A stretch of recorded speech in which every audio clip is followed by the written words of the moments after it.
بسم اللہ الرحمن الرحیم۔ میں ہوں ایس انصاری۔ یہ ایک ویڈیو ہے گلگت میں شیعہ سنی کشیدگی، اور اس پر تبصرہ دے رہے ہیں مفتی فضل ہمدرد صاحب۔ صحابہ کرام پر تنازع۔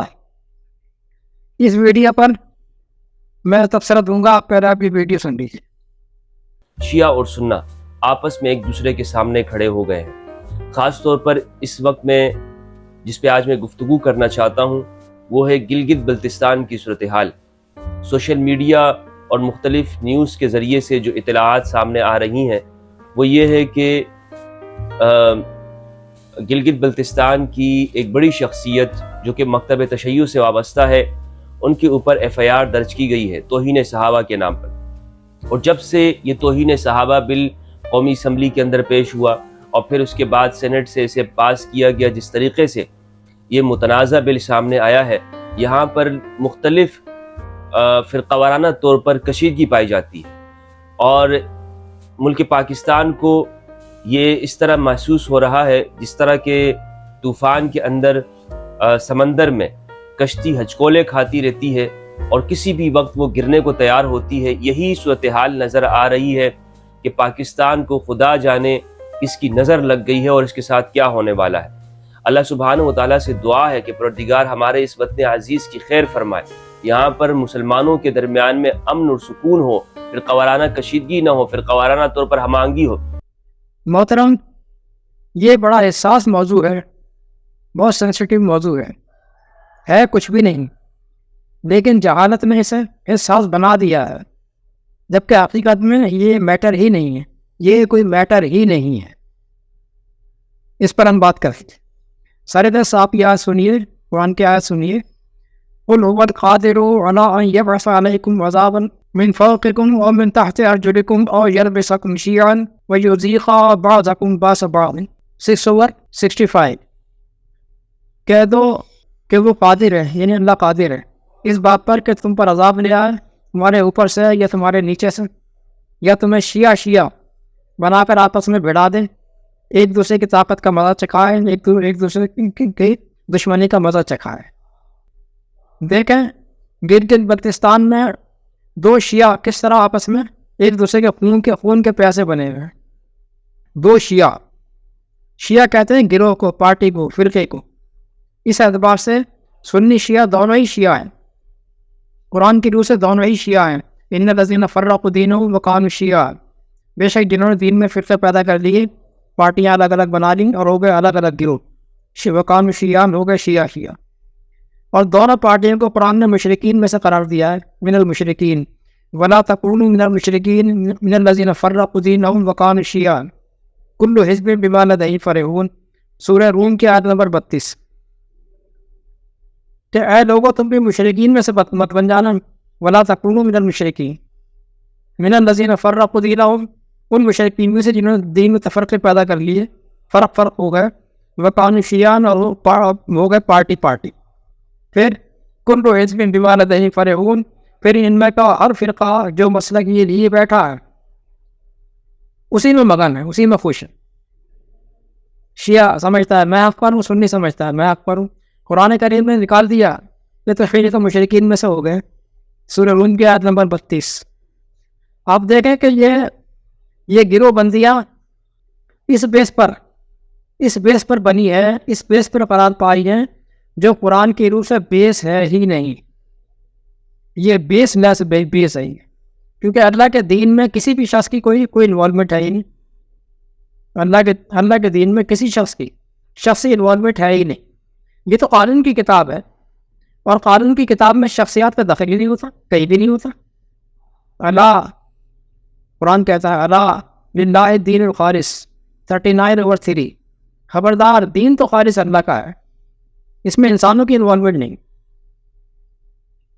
یہی وجہ ہے کہ جب قرآن نازل ہو رہا تھا، آپ ذرا غور کیجیے گا، توجہ، جب قرآن نازل ہو رہا تھا اور مکمل ہوا، نازل ہوتا رہا اور مکمل ہو گیا، اس پورے دورانیے میں یہ بڑے بڑے لوگ جو تاریخ بتاتی ہے نا، جس پر لڑے پڑ رہے ہیں، جھگڑ رہے ہیں، یہ تاریخی، قرآن نے ان میں سے کسی ایک کا نام تک نہیں لیا، کسی ایک کا بھی۔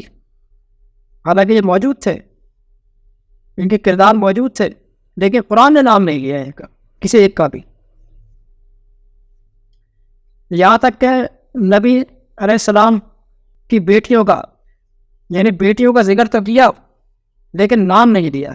اب بیٹیوں کی بات آ رہی تو یہ بتا دو کہ بیٹیاں جمع میں قرآن نے بیان کی ہے، جو کہ کم از کم تین تو ہوں گی، زیادہ بھی ہو سکتی ہیں لیکن کم از کم 3 تو ہوں گی، چونکہ عربی میں جمع جو 3 پر لگتی ہے، 3 سے کم پر نہیں لگتی.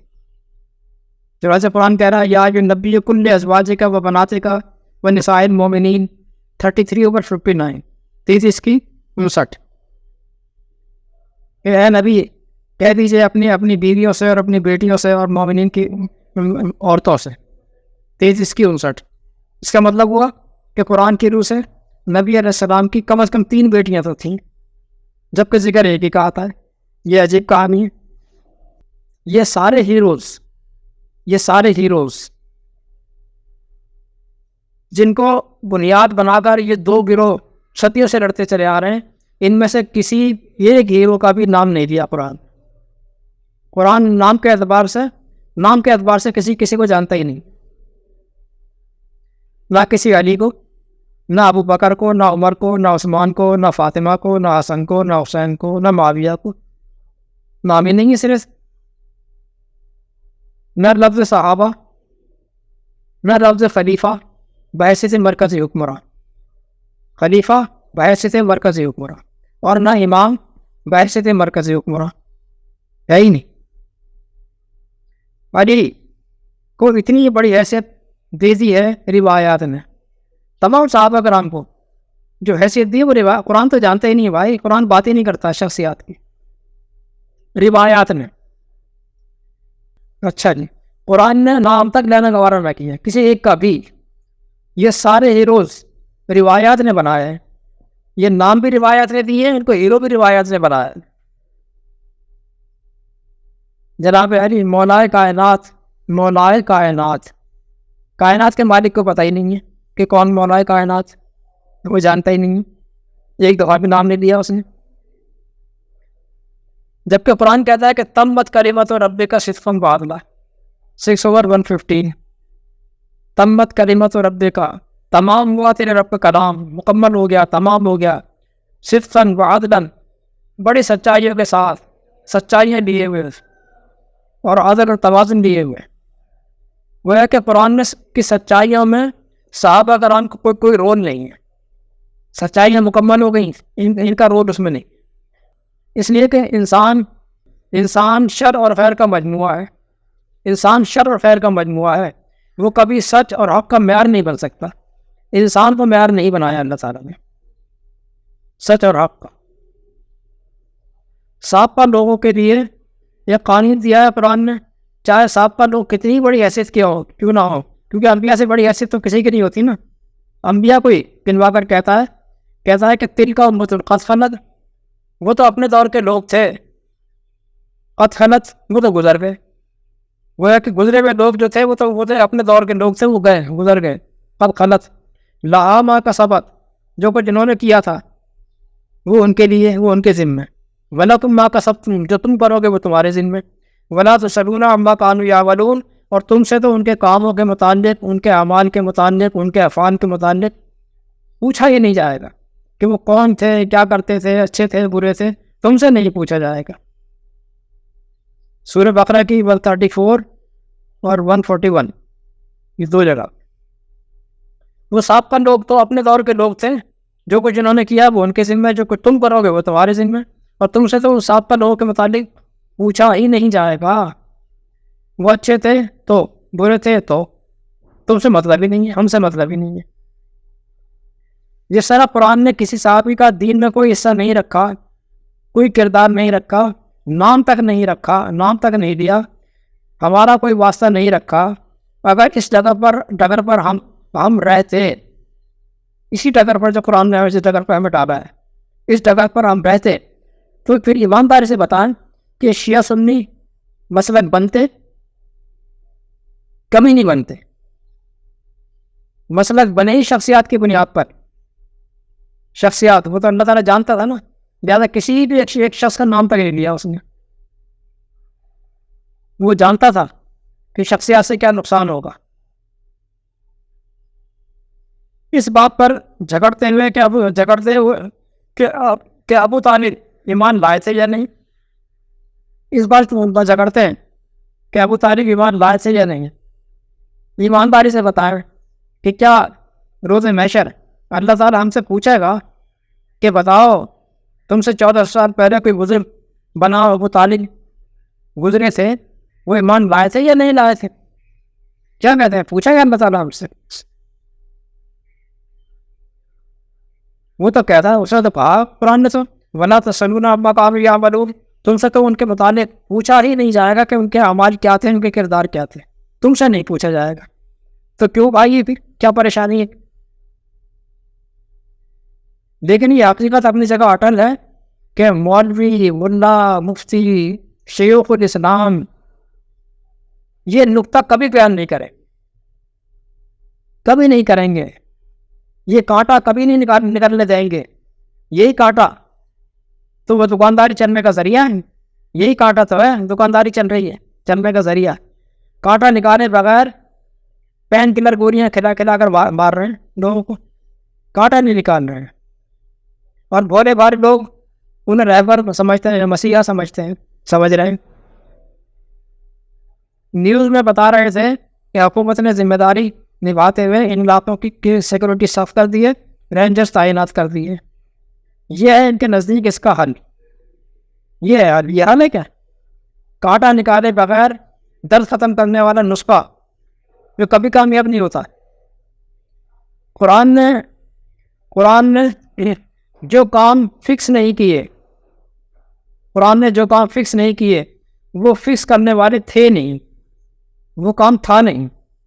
قرآن سے غلطی سے رہ نہیں گئے. وہ بات ہے کہ غلط سی رہ گیا, کہ قرآن سے رہ گیا یہ بات سمجھانا کہ جو ہے وہ سربراہ نامنیٹ کیا جائے گا. سربراہ جو ہے وہ گزرنے والا سربراہ وہ ایک خلیفہ مقرر کر کے جائے. قرآن سے یہ بتانا رہ گیا. نہیں جناب, رہ نہیں گیا, غلطی سے رہ نہیں گیا.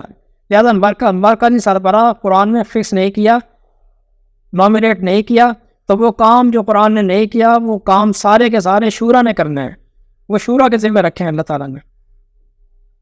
چنانچہ اس نے اس کا بنیادی قانون یہ دیا ہے کہ امرہم شورا بینہم, 42 کے 38.